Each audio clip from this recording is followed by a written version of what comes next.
en tout cas, c'est s'ajuster rapidement au marché. C'est plus ça aussi. Ça évolue tellement vite. Puis moi, tu sais, je l'ai fait par instinct au départ. J'ai pas... je suis tombé dans la potion magique très jeune. Moi, là, c'est pas... j'ai tout le temps fait ça.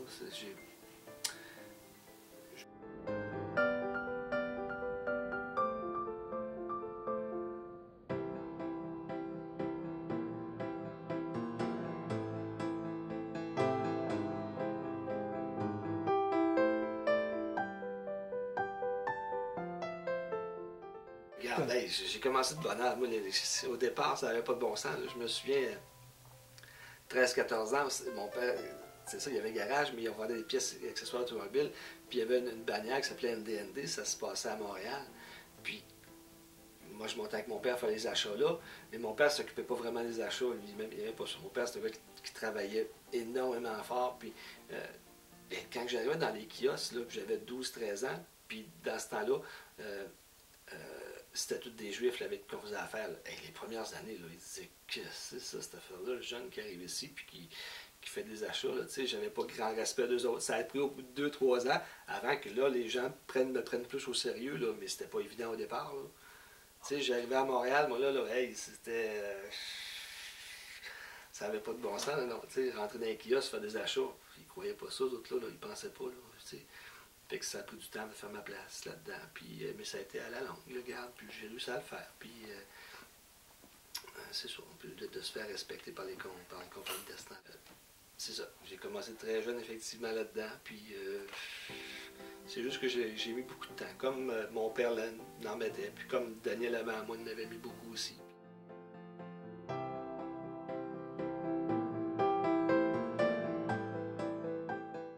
Puis d'aimer ça. Puis je le fais par passion. Hein. Je pense que ça a été ça le secret là, pourquoi la business a duré si longtemps. Là.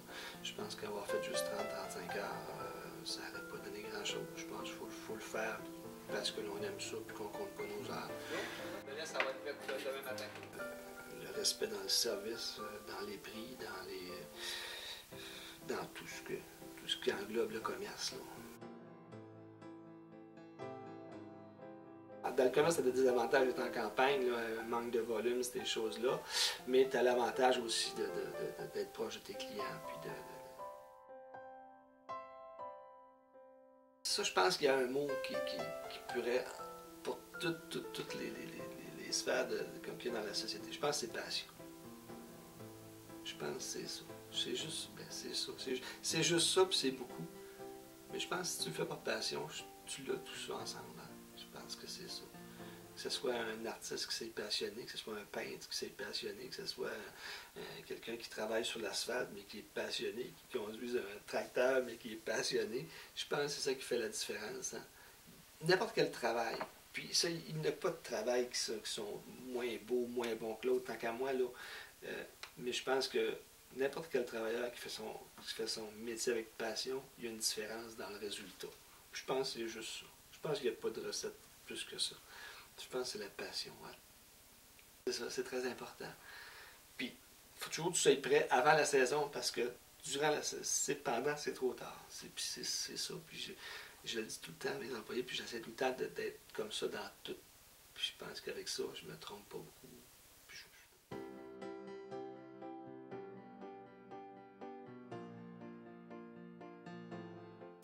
Les carabines et les fusils, ça se vend mars, avril, mai, juin. C'est les 4 plus gros mois de vente d'armes à feu. Après ça, c'est des accessoires que tu vends. C'est bizarre parce que personne ne pense ça. Ils pensent que la chasse, c'est l'automne. Non.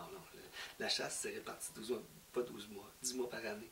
Mais ça a changé beaucoup. Ça, c'est un domaine qui a évolué. Parce qu'avant, là, dans le domaine du sport, de la chasse et de la pêche, là, on sortait de nos affaires de chasse là, la première semaine d'août, on serrait la chasse complètement serrée là, au mois de décembre, parce que ça se vendait pas. Mais maintenant, c'est plus ça. Là, tu restes ça à l'année sorti parce que le marché a changé.